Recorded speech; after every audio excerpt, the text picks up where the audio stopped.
tous, on va répondre aux questions de Martial. Il en a deux, on va répondre comme les thèmes sont assez différents, une question après l'autre. Alors, je suis depuis peu vos vidéos sur YouTube et j'aurai deux questions à vous poser. Premièrement, dans une de vos vidéos, vous dites que la polarité positive attire la polarité négative. Or, j'entends souvent dans les enseignements ésotériques que tout est une question d'énergie et que les gens qui ont des vibrations semblables s'attirent et à l'inverse, ceux qui ont des vibrations différentes ne restent pas ensemble ou ne sont pas attirés l'un par l'autre. J'ai l'impression d'entendre deux sons de cloche. Oui, parce qu'il y a deux sons de cloche. Donc c'est normal d'entendre deux sons de cloche. Ça ne veut pas dire que c'est antinomique ou que c'est contradictoire, ça veut dire qu'il y a deux sons de cloche. Il a répondu à sa propre question. Il ne faut pas confondre une unité de direction vers le but, ce qu'on appelle, c'est-à-dire rencontrer quelqu'un qui partage la même passion que nous, et qui donc va être attractive à nos yeux, parce qu'elle partage la même passion que nous.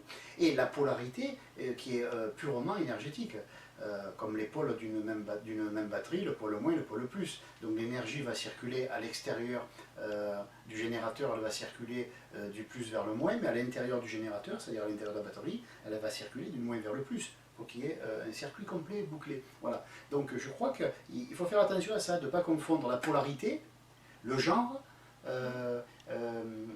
la loi d'attraction et de répulsion, donc le féminin et le masculin, qui sont opposés mais complémentaires, mais ce n'est pas de l'attraction purement énergétique, c'est de l'attraction psychologique. Un homme est attiré par une femme, non pas parce que la femme est le pôle moins et lui le pôle plus, simplement parce que la femme est attractive par sa beauté, et la femme peut être attirée par l'homme, et là, la polarité n'a plus rien à voir, c'est le genre, hein, mâle, femelle, homme, femme, qui détermine l'attraction. Dans l'énergie, c'est la polarité qui détermine l'attraction. Et dans un groupement de gens qui suivent le même but, ce qu'on appelle depuis 200 ans l'unité de direction vers le but, ça vient tout simplement que si vous avez quelqu'un, par exemple, qui est philatéliste, et que c'est le seul que vous rencontrez depuis 10 ans, ben vous allez y sauter dessus, vous allez le bâillonner, et il ne pourra plus sortir de chez vous, parce que vous vous emmerdez depuis 10 ans, vous ne rencontrez aucune personne qui partage votre passion. Donc là, c'est une forme d'attraction qui est psychologique. Chez l'homme et la femme, elle est psychologique et sensuelle. Bon, ça, il n'y a pas besoin de faire un dessin. Et dans les bornes d'une batterie ou en électricité avec les deux pôles sur le, on va dire le neutre, la phase, etc. Ça, ce sont des formes d'attraction et de répulsion qui sont purement électromagnétiques. Donc ça n'a rien à voir. Il ne faut pas tout mélanger. Donc en fait, il y a plus de deux choses différentes, ou plus de deux sons de cloche, il y en a 3, il y en a 5, il y en a 10, il y a plusieurs façons de concevoir la chose. Ce qu'il faut, c'est que le problème, bon après là je vais encore me faire des amis, mais le problème c'est que sur internet, le monsieur a parlé de l'ésotérisme. De l'ésotériste, ben, il faudra qu'il m'en montre, parce qu'on les compte sur le saint doigt de la main. Hein, je ne vais pas vous les citer, mais sur internet, vous ne trouverez que très peu d'ésotéristes, mais beaucoup de spiritualistes et énormément de bisounours. Hein, voilà. Donc après, si la personne, je ne sais pas, moi, c'est pas une critique, mais c'est encore, voilà, le menuisier devrait s'occuper de bois et le mécano de moteur. Si la personne fait 6 mois d'études ou fait un stage ou deux, lit un bouquin et d'un coup devient spiritualiste, c'est pas ma faute. Avant, les gens faisaient 10, 15, 20 ans d'études et après, ils s'autorisaient à enseigner aux autres. Maintenant, dès qu'on a fait un stage, ça y est, paf, on commence à raconter aux autres ce qu'on a appris. Mais qu'est-ce qu'on a appris? Quelle est notre expérience vivante et consciente au bout de 3, 6 mois ou même un an? C'est pas suffisant. Voilà.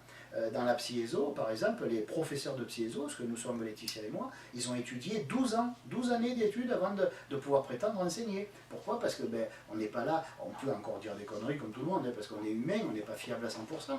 Mais je veux dire que quand on parle d'un sujet qui concerne l'ésotérisme, ou la spiritualité d'une manière plus générale, ben, pour qu'on dise une bêtise, c'est que vraiment qu'on soit inattentif. Et ça peut arriver. Mais je veux dire par là qu'on sait de quoi on parle, et la salade qu'on vend, elle est fraîche. Et des fois, on entend des conneries sur Internet. On lit des conneries sur Internet, mais c'est obligé. Encore une fois, c'est parce que les gens, ils veulent réparer leur moteur, donc ils vont se couper un doigt ou deux avec le ventilo qu'ils ont envoyé des mains, et une fois qu'ils auront appris que les doigts, ça peut se couper par un ventilo, la prochaine fois, ils feront attention. Et au bout de X mois, ils vont arriver à savoir envoyer les mains dans le moteur sans se couper les doigts. Mais ils ne sauront toujours pas le réparer. Donc je veux dire que... on est à une époque où c'est du rapide. Il faut que ce soit du rapide, il faut que ce soit du, comment on dit, de l'efficace. Enfin, c'est pas le mot efficace que je cherche, c'est un autre mot, mais peu importe. Il faut que ce soit rentable, voilà. Il faut que ce soit rentable. Donc, qui dit rentabilité, dit temps. Qui dit temps, dit économie sur le temps. Donc, on économise sur le temps d'étude, et après, comme ça, on passe son temps à vendre notre produit, qui est plus ou moins bon. Mais si on nous pose une question sur le produit et qu'on ne sait même pas d'où il vient, ni où il va, ni l'historique de la question, ben, ma foi, Voilà, les gens se contentent de peu, donc qu'est-ce qu'ils ont? Peu. Maintenant, si les gens étaient un peu plus gourmands, un peu plus incisifs, s'ils disaient, bon d'accord, moi j'ai ma fille qui doit se faire opérer de l'appendicite, mais combien d'années vous avez de pratique, monsieur le chirurgien? Et si le chirurgien vous dit, ben avant je vendais les aspirateurs, un an après j'étais chirurgien, la personne va dire, ben retourne à tes aspirateurs, je te file pas ma fille, tu ouvres pas le ventre. Enfin, je sais pas, ça me paraît tellement évident. Voilà, j'ai honte de devoir le dire, mais on est obligé de le dire, parce que le niveau a baissé, il faut déjà qu'on le sent. Le niveau intellectuel, le niveau mental, le niveau psychologique, le niveau d'intelligence, tout a baissé. En France comme ailleurs, de toute façon, c'est pas une critique de notre pays exclusivement. Donc comme le niveau a baissé, ben, les gens se contentent de peu. Bon, qu'est-ce que tu penses de ça? Je pense ça. Ben, tel m'a dit ça, c'est la vérité. Waouh! C'est pas parce que hein, on est toujours en train de citer des sources, des sources, des sources. À une époque, ça me gavait ça, parce qu'on me disait toujours quelles sont tes sources. Mais ma foi, pourquoi je ne peux pas être ma propre source? Je ne peux pas avoir 10, 15, 20, 30 ans d'expérience et citer mon vécu. Et c'est ma source. Je suis ma propre source. Quelle était la source de Léonard de Vinci? Quelles étaient les sources d'un Beethoven? Ou quelles étaient les sources d'un Victor Hugo? Maintenant, quand je me rappelle à l'école, une fois j'avais été choqué, mon professeur m'avait dit, tiens ton poème, j'avais montré un poème, il voulait qu'on fasse un poème, il m'a dit, ah bon ça se fait pas, ça se fait pas. J'ai dit, mais en vertu de quoi? Ben, il m'a dit, ben voilà, parce que depuis un tel, ça se fait plus, ça on doit le dire comme ça. Et j'ai dit, et c'est un tel qui a inventé le système. Et, ils se sont référés à quoi? Et on leur a dit quoi? Pourquoi on a dit que c'était bon, ceux qui l'ont inventé, ces systèmes? Ben, parce qu'ils sont des génies, des inventeurs. Ce sont des gens qui se suffisent eux-mêmes. Et on est à une époque que sans source, on ne sait plus exister. Si on nous dit, voilà, un truc, on n'a pas confiance. Les gens sont devenus parano. Mais à côté de ça, ils croient le premier venu, ce qui est assez antinomique, assez aberrant. Voilà. Donc tout ça pourquoi? Tout ça pour dire que ce monsieur, donc peut-être qu'il a lu, peut-être qu'il a pris le temps de s'informer, mais d'après ce qu'il me dit, je vois qu'en fait, il a entendu beaucoup de choses et il dit, c'est vrai que c'est catastrophique, mais d'un autre côté, à qui s'en prendre? C'est que les gens sont beaucoup moins exigeants. Maintenant, quand on leur dit un truc, c'est vrai. Si on dit par exemple, tu sais qu'une telle elle trompe son mari ou qu'un tel trompe sa femme, hop, on va courir vite le raconter et éventuellement, un mois après, on vérifiera si c'est vrai. Mais on s'en fout de détruire des vies, des familles, voilà, parce que des gens sont devenus, il faut dire comme le sont, ils ont un mental aberré, donc c'est devenu des abrutis. Voilà. Et entre abrutis, ben, on se contente de peu. Alors ce que je veux dire à ce monsieur, il a raison de se plaindre que ça devient un petit peu la foire à l'empoigne, la spiritualité, mais par pitié, n'employez pas le mot ésotérisme, parce que l'ésotérisme est une science exacte, et j'assume, une science exacte, c'est l'étude des lois et des principes du fonctionnement de l'esprit, qui régissent le fonctionnement de l'esprit, donc c'est une science exacte, la loi d'attraction, de répulsion, la loi de magnétisme, ou les 5 lois qui régissent la matière, attraction, répulsion, cohésion, adhésion et magnétisme, seront toujours les mêmes, même dans 20 ans, dans 30 ans, dans 1000 ans. Voilà. Donc c'est les lois qui régissent le fonctionnement de la matière, on va dire, allez, pour simplifier, pas rentrer dans les détails. Bon, mais je ne vois pas en quoi le magnétisme ou l'adhésion ou l'attraction vont changer en vertu du pays, de l'heure, de l'état de santé de celui qui en parle. Voilà. Mais maintenant, c'est le grand n'importe quoi. Sur Internet, tout le monde parle, tout le monde s'exprime, ce qui est un bien. Mais avant, les gens qui parlaient de menuiserie étaient au moins des passionnés et ils étaient en train d'étudier la menuiserie. Maintenant, ceux qui parlent de menuiserie, ils ne savent même pas ce que c'est du bois. Et ça ne va pas reconnaître un chêne d'un platane. Voilà. Bon, ben c'est ça un petit peu le problème.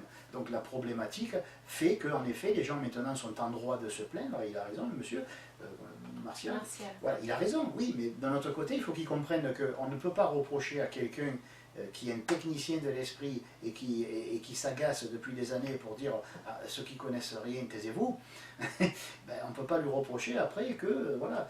Donc je suis désolé avec lui, je me joins à sa désolation, on va dire. C'est un petit peu amusant, c'est comique, mais je veux dire par là que c'est vrai, on est arrivé à un constat qui est alarmant. N'importe qui s'occupe de n'importe quoi, et je me demande, c'est pas une question, hein, c'est une... On va dire, c'est une figure de rhétorique, mais bon, on se demande si ceux qui sont au gouvernement sont aptes à nous diriger. Voilà. C'est une question qui n'en est pas une. Alors, seconde question, que pensez-vous du livre de Neil Donald Walsh, Conversation avec Dieu? Décrit-il réellement l'après-vie, la vie sur d'autres planètes, et le cosmos, la loi d'attraction, etc. Ben oui, cette œuvre est formidable. C'est vrai qu'on pourrait dire qu'il y a eu avant Neil Donald Walsh, c'est ça? Oui, c'est ça. C'est un nom américain, c'est pas facile à retenir. Mais bon, donc avant ce monsieur Walsh, il y a eu avant, il y a eu après. Et c'est vrai qu'il a fait un bien terrible. Il a vulgarisé, dans le sens pur du terme et honorifique du terme, il a vulgarisé quelque chose qui était d'un très haut niveau, qui était très subtil. Et c'est vrai que, bon après chacun le voit comme il veut, la Pièzo va dire qu'il parlait à son soi divin, et Et d'autres vont dire, ah non, non, il parlait au Dieu général. Bon, de toute façon, je me dis que l'être humain, est-ce qu'il est capable de parler en face au Dieu général, ou est-ce qu'il se fait décalquer sur place et dès qu'il ouvre la bouche? Je dis que déjà, si on passe par notre soi divin, c'est déjà beaucoup, c'est déjà énorme. Voilà. Donc oui, tout ce qu'il dit, ben, on est d'accord, la Psy-Ezo cautionne totalement ce qu'il raconte, mais après, il faut savoir aussi une chose, c'est que tout soi divin qui est un soi divin, quand il s'adresse à un être humain, il est obligé d'adapter ce qu'il dit à son niveau de compréhension. Donc un soi divin va dire aujourd'hui à M. Walsh blanc, et la fois d'après il va dire gris à poil ras. Pourquoi? Parce que ben, les choses auront évolué, la personne sera capable d'en entendre un peu plus.